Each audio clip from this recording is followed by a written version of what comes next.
سلام، مریم سفری هستم. در خدمتتونم با اولین دوره رایگان آموزش فروش آنلاین. دوستای عزیزم، لایک و کامنت و سابسکرایب کانال یادتون نره. اسم این دوره رو ضیافت فروش گذاشتم. حتما به دوستاتون معرفی کنید و توی اینستاگرام هم حمایت کنید. خب بریم سر اصل مطلب. اولین مبحث دوره ضیافت فروش، تولید محتوا. تولید محتوا مهمترین بخشیه که ما توی فروش آنلاین باهاش سر و کار داریم.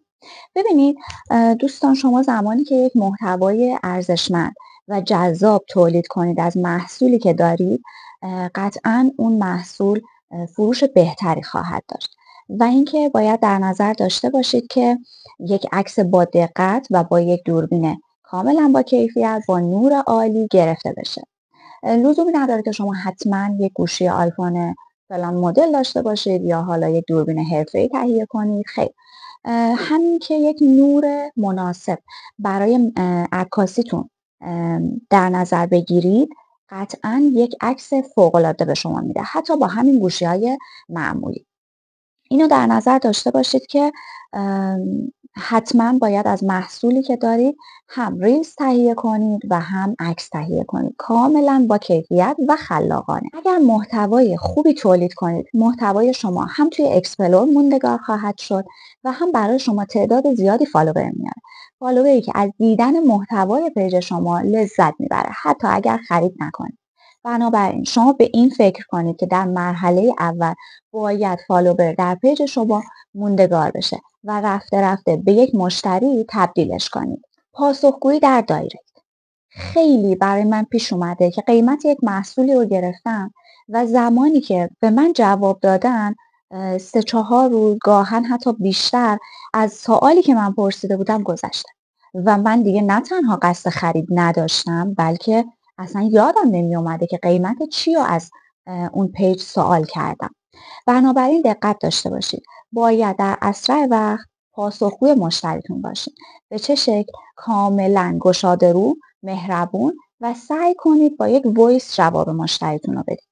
همینطور که بهتون گفتم، این مباحثی که در خدمتتون توضیح میدم هر کدومش یک بحث مفصلیه که اگر بخوایم بازش کنیم، بابت هر کدومش باید یک ویدیوی جداگانه من براتون ضبط کنم که انشاءالله این کار رو هم میکنم. همه چیز بستگی به حمایت شما داره.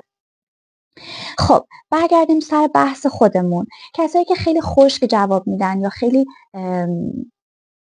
بیحال جواب میدن یا فقط در جواب یک قیمت میفرستن، مطمئن باشن که محصولی نخواهند فروخت. من به شما اطمینان میدم که محصول شما فروش نخواهد رفت. مورد سوم، استوری گذاری. شما باید در نظر داشته باشید که هر روز استوری بذارید. روزی چند بار این استوری ها رو تکرار کنید و حتما توی این استوری ها با مخاطبتون ارتباط نزدیک برقرار کنید، طوری که مخاطب خودش رو دوست صمیمی شما بدونه و توی پیج شما موندگار بشه، از نگاه کردن استوری های شما لذت ببره. دوست عزیزم، برای استوری گذاشتن هم به اندازه پست درست کردنت باید وقت بذارید، باید دقیق کار کنی و یک جور جذاب استوری رو طراحی کنی که مشتری بخره. اینو یادتون باشه که شما با استوری هاتون میفروشید. بنابراین این یادتون باشه که برای استوری هاتون باید خیلی وقت بذارید و خیلی فکر شده استوری بذارید. مورد چهارم خیلی مهمه، اما سعی میکنم که همین جلسه براتون یک توضیح مفصل بدم در این مورد. تعیین قیمت منصفانه. توی این مبحث باید در نظر بگیرید که هرگز قیمتتون رو به شکلی که توضیح میدم تعیین نکنید. متاسفانه خیلی باب شده، من میبینم توی اینستاگرام طرف قیمت محصولش رو میذاره 198,000 یا 299,000 تومان، 297,000 تومان و خیلی خوشحاله که من یک قیمت منصفانه گذاشتم، مغز مشتری رو دارم گول میزنم.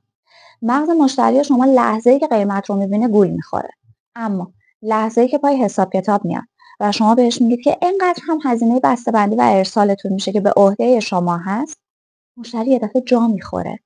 فرض بگیرید که من یک محصولی رو از شما قیمت گرفتم 299,000 تومان و شما به من میگی که با هزینه ارسال میشه 349,000 تومان.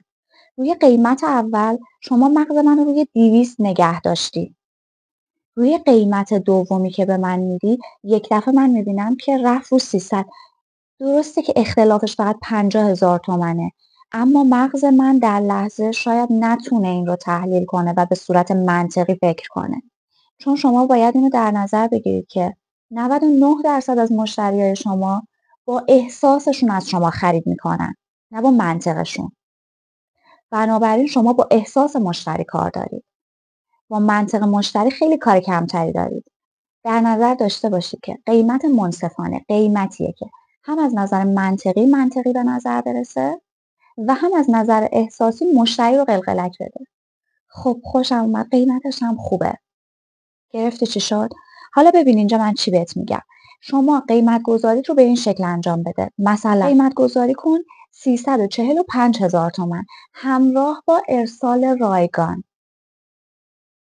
ببین هم یک قیمت منصفانه از لحاظ روانشناسی فروش تعیین کردی، اون 45,000 تومان از نظر روانشناسی فروش عدد منصفانه است. خب که اینو بیشتر بعداً براتون توضیح خواهم داد. و همین که یک ارسال رایگان گذاشتی که من همچین به عنوان مشتری خوشم میاد، میگم که ارسالش هم رایگان، یعنی فقط من همین پولو دارم پرداخت میکنم. بنابراین این شد یک قیمت منصفانه که هم با منطقم جور در میاد و هم با احساسم بازی میکنه. خب حالا بریم سر یک نوع دیگر قیمت گذاری. مثلا میاد قیمت میذاری 273,000 تومان هزینه ارسال با مشتری. این عدد 273,000 تومان هم عددی منطقی به نظر میرسه. چرا؟ چون این دو رقم آخری که من برای این قیمت قرار دادم یک رقمیه که از لحاظ روانشناسی فروش منطقی و منصفانه به نظر میرسه. بنابراین میخرید. حتی اگه قرار باشه هزینه ارسال رو هم بدید. خب حالا اینجا باید یک آوانس هایی رو در نظر بگیرید. مثلا من یک روز شالی خریدم و زمانی که این شال به دست من رسید یک کشموی اسکرانچی خیلی ساده روی این شال به عنوان گیفت بر من گذاشته بودن. خب شما این رو ذکر میکنید توی پیجتون همراه گیفت سورپرایز. روی یک سری از اجناستون گیفت سورپرایز میذارید. روی چه اجناسی؟ اجناسی که یه ذره قیمتشون میره بالا. مثلا یه کرم پودری که درسته برنده کیفیت خوبی داره اما یکم قیمتش بالاست. شما یه گیفتی رو براش در نظر میگیری که هزینهش پای خود بسیار ارزون در اومده اما تأثیرش روی مشتریات بی‌نظیره. دفعه دومی که من از همون پیج خرید کردم روی بسته من یه جفت گوشواره گذاشته. قیمتی شاید نداشت. من قیمتش رو نمیدونستم. چون نمیدونستم خیلی هم لذت بردم از خریدی که کرده بودم.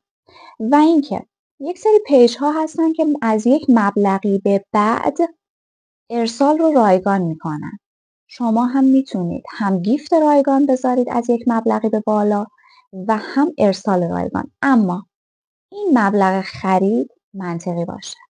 مثلا اگر پیج لباس زیر دارید و 2 تا 3 تا لباس زیر روی هم میشه 600,000 تومان، شما این گیفت رایگان و ارسال رایگان رو برای این مبلغ در نظر بگیرید. مثلا بگید مبلغ 650,000 تومان به بالا ارسال رایگان یا گیفت سورپرایز داره.